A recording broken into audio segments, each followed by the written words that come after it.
So welcome to our last statistics slash probability lesson, and this is t-test. So t-test, we're going to talk just real quick before we get into t-test. We're going to talk about chi-squared independence as well as chi-squared goodness of fit. Okay, so just to review, chi-squared independence test just test if something and something else are independent of each other, meaning that they have no relation to each other. And chi-squared goodness of fit test is basically that the null hypothesis, remember this is HO, and that like data follows a uniform distribution, like for example, whatever the company or the factory says is going to happen is what actually happens. So that's what chi-squared is, right? This is just a review. Today we're doing something called a t-test. So when I was growing up, there was this show and there was Mr. T, and I pity the fool who rejects my hypothesis. If you don't know what that is, no worries. Okay. All right. So what we're doing here is we're talking about t-test. So all a t-test is if you have two sets of data, data set one, data set two, all we're doing here is we're checking the means and seeing if they are the same or not, right? So this is mean one, mean two, and what we're doing is we're looking to see if the means are the same. If mean one is equal to mean two, okay? Or if they're not the same, if one is greater than the other, and we'll talk about when to know the difference. So there is a critical value. They will usually give it to you on the IB exam, and then there's also different significant levels, 1%, 5%, 10%, so 0.01, 0.05, or 0.10, okay? This is just the decimal form of each one. All right. So what is the different types of t-tests? So a two-tailed t-test, say that fast, right? A two-tailed t-test is just to see if the two means are the same or not. So the null hypothesis is going to be, that's H0, that's going to be that mu1 or mean one is equal to mean two, okay? That's the null hypothesis, always, okay? The alternate hypothesis, which is H1, is that the two means are not equal to each other, okay? All right, very simple. That's the two-tailed t-test, right? Just check, are they equal? Null, are they not equal? Alternate. The one-tailed t-test checks if one of them is greater than the other, right? Is mean one greater than mean two, or is mean one less than mean two, okay? So the null hypothesis is H0 is going to be, is mean one equal to mean two? And the alternate hypothesis is going to be H1. There's two situations, right? Is mean one greater than mean two, or it's never going to be both. The other alternate hypothesis, depending on the question, and we're going to go through a couple just to make sure, is mean one less than mean two, okay? So those are the different situations that you can have with a one-tailed test. So this is the one that you're going to have to read the question carefully to see which mean is bigger or less. So things to keep in mind for pro tips on t-tests is samples are unpaired, so the population variance is unknown. If that doesn't make sense to you, leave that alone for right now. We do need to know that a t-test is if data is normally distributed, and just to refresh your memory, that's like it falls on a bell curve. The groups don't need to be the same size. So for example, when we go through a problem in a bit like this, right, these sizes for the class scores are too different. It doesn't matter. The sizes do not need to be the same. And the last thing that we are going to make sure that we know is that it's in AISL, the data is always going to be pooled for a two-sample test, okay? So pool two-sample test, and we're going to talk about how to do that on the calculator. So you're going to assume that the variance of both are equal, right? Variance, remember, is the standard deviation squared. That's variance. We're going to assume that they are both equal, and we pool two-sample test all the time for AISL, all right? So how do you do this on the calculator? All right, so the main thing to decide how to do this on the calculator is decide if you want two-tailed or one-tailed, okay? So just to refresh your memory again, so the null hypothesis is going to be the same for both of the, whether it's two-tailed or one-tailed, and that's literally just, is mean one equal to mean two? Is mean one equal to mean two? Okay. The alternate, this is where it's different, is just that mean one does not equal mean two, right? That's for a two-tailed. For one-tailed, the alternate is going to be either mean one is greater than mean two, right? Or, and again, you had to read this, is mean one less than mean two, okay? So for the calculator, just real quick, just to make sure that you are good with this, right? We want to make sure that we go to stat, so this button right here, you want to go to edit, and this is where you're going to enter your data into L1, L2. And then after you enter your data, you want to go back to stat. You want to go over to tests, okay? And the one we're going to use always is a two sample test. And that is option two sample test. T-test is option number 4. That's the one that we're going to be using. So this is the menu that we'll get.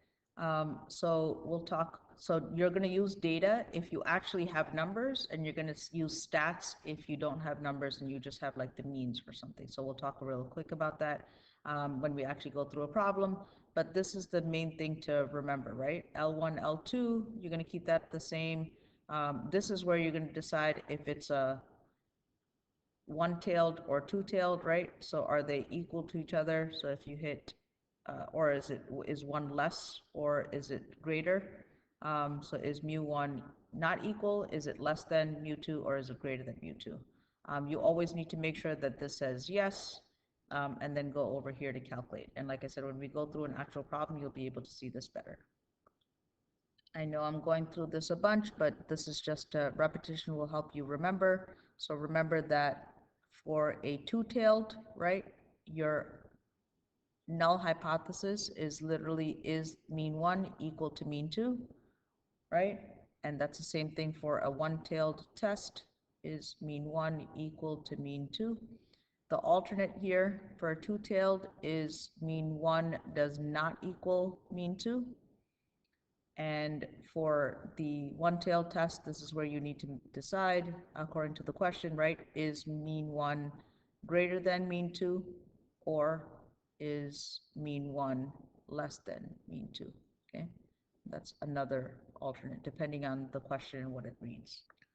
All right, so just like in chi-squared, right? Whether you reject or not, literally is you reject, right? If reject the null if the p-value, right, is going to be less than the significance level.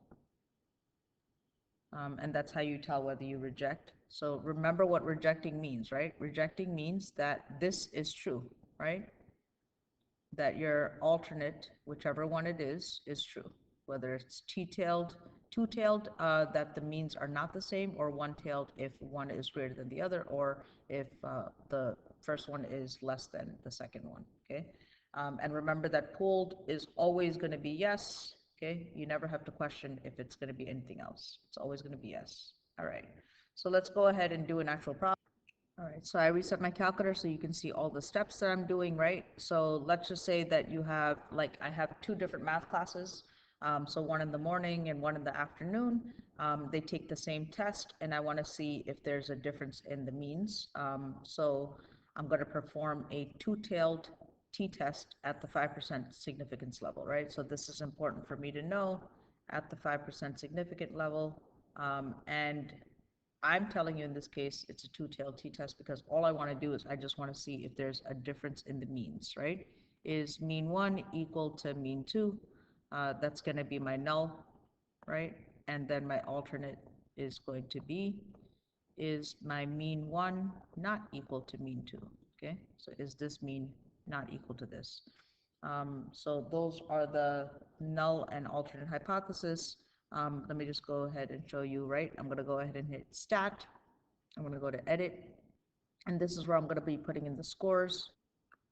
All right, through the magic of video, aka television, just kidding. What I did is I went ahead and pulled them in. So as you can tell, right, class 2 has one more score than, I just want to make sure, oh no, it has a couple more. Let me go ahead and add these babies.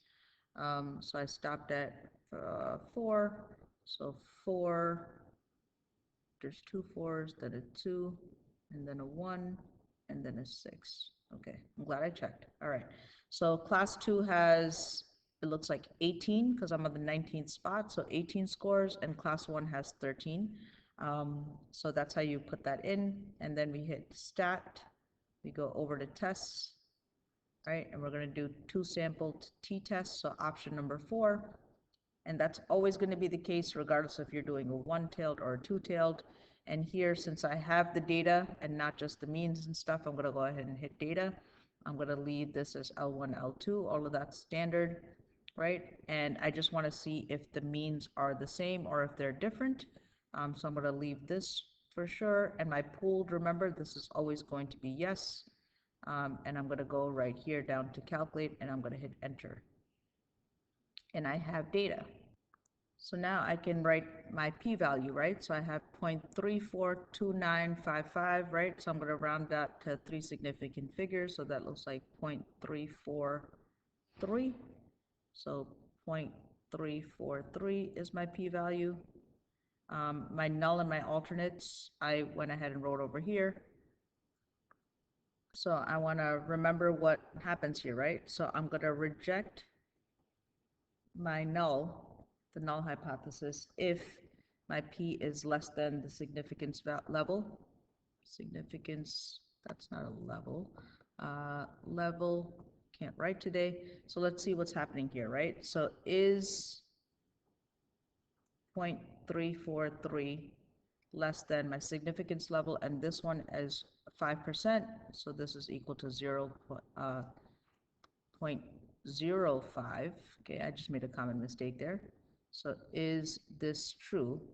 0.05, and the answer is no, it is not true, right? And so if it's no, we know that we do not, right, reject the null, which means that the null, right, going back to this, the null is true, okay? So that means that mean 1 equals mean 2, and we can say statistically speaking, right, that the averages are not different, like statistically different, okay, or significantly different. They are not significantly different. That's a good way of putting this. All right, so I'm just going to go ahead and box, right, write down my answers. So those two are the final conclusions. I have my p-value here, which I did with my calculator, right? So our calculator gave us that information. So just keep in mind those steps. What I'm going to ask you to do is, as always, go through, read through these, do these sample problems, make sure that you're good with those, okay? And then try the problems that are there. All right.